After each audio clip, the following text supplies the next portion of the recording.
Subject of 20 Years Treaty of Maastricht. Starting commemorating this treaty in February last year with an interesting seminar which focused more on the historical context of European integration, we now have closed it with the conference on the more legal side of the treaty and the future of Europe.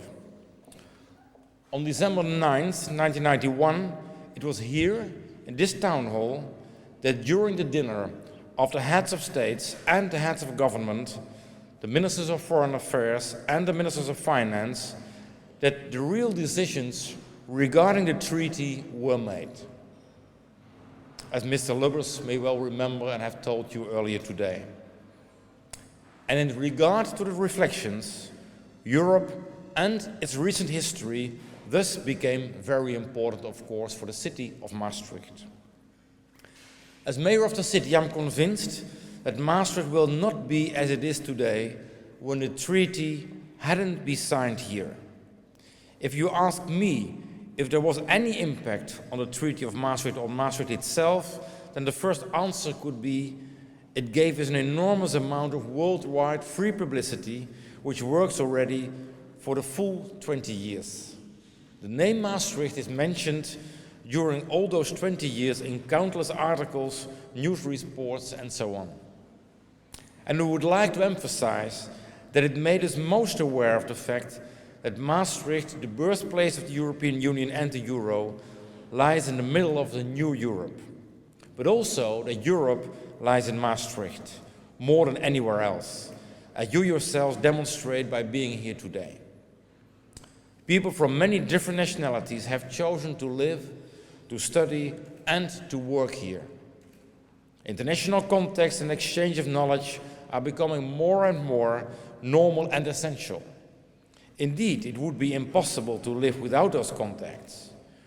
Being in this city, without being aware that there is a very large world around us, is unthinkable. In February 2012, we celebrated the 20th anniversary of the signing of the Treaty of 1992 in a time of crisis and doubts. That time of crisis and doubts isn't over yet, but I think that the belief is growing again that we can overcome this crisis in the end only in a united Europe. Let us not forget that being the largest economic conglomerate in the world, the European Union can take a much stronger position in the world, as well as economic as political, than any of the separate nations. Then one of the impacts of the treaty on Maastricht is that the city is host to strong university research centers which focus on European law, democratic accountability, and parliamentary control. Your own Maastricht Center on European Law and the Montesquieu Institute Maastricht. And of course I should mention the departments of history and of political science of FACES, which specialize in the history of European integration and the European institutional politics. Ladies and gentlemen, please allow me to address in particular the students and the younger people who are still present here. Europe in the next 20 years is something that will have to be invented, organized, and supported also, and maybe just by you, who hardly have known a world without a united Europe. The next 20 years, it's you who will be the real ambassadors of the Maastricht and European soul. A soul that is nourished by the fact that you have to be the instigators of the future, that you may have the new ideas Europe needs. And hopefully those ideas will benefit from the thoughts which you have received today and will receive during your studies here.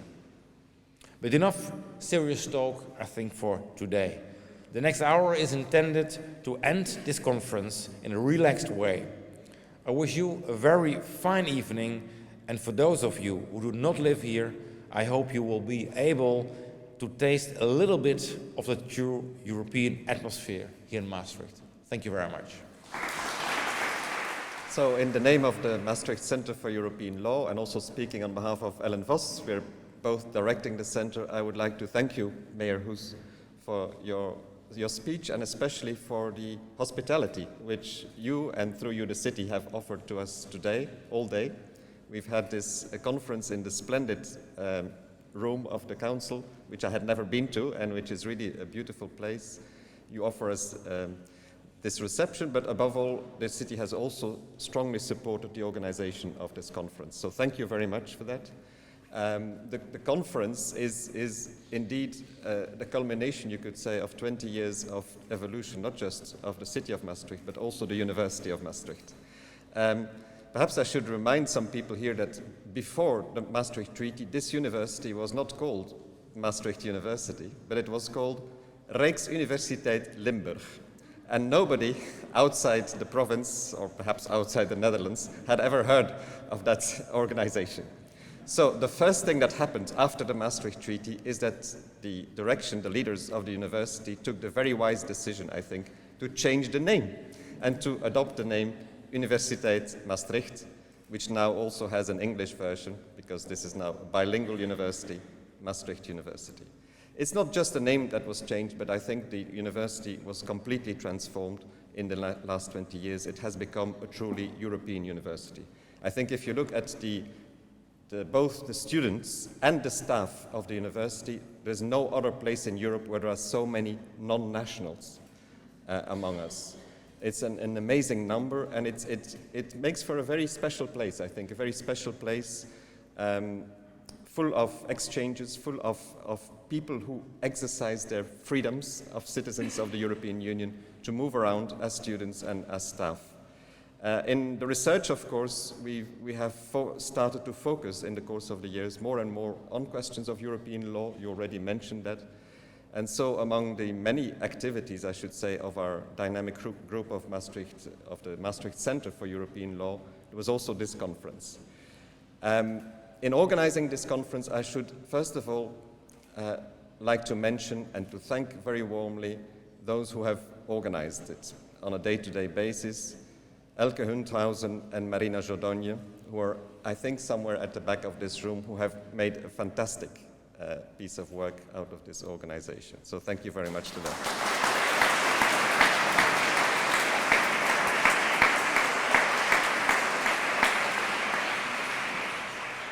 Now, to celebrate the 20 years of entry into force of Maastricht, which, of course, for lawyers is the real thing. It's not when you sign the treaty, it's when it enters into force. That's it.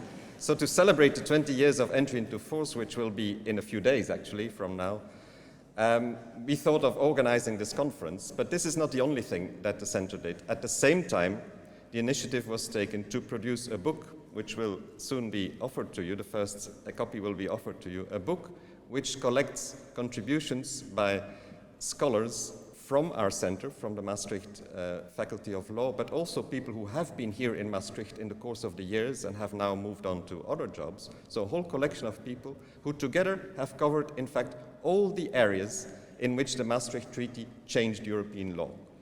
And they've looked back at what has happened since that time, so in the last 20 years. So this is a great initiative for which I should warmly thank the two people who are standing there, who took the initiative, who had the idea, actually, and who also implemented the idea by editing this volume, Anne-Pieter van der Meij and Maartje de Visser. And I now give the floor to Anne-Pieter to say a few words about the book itself.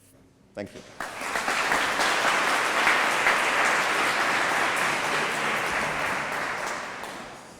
Dear Mayor, Mr. Hoes, ladies and gentlemen, we will offer you the first copy of this book. Let me say something about the background of the book. It's about 1 year ago that Maartje and I got the idea that we have to do something about the 20th anniversary of the Maastricht Treaty.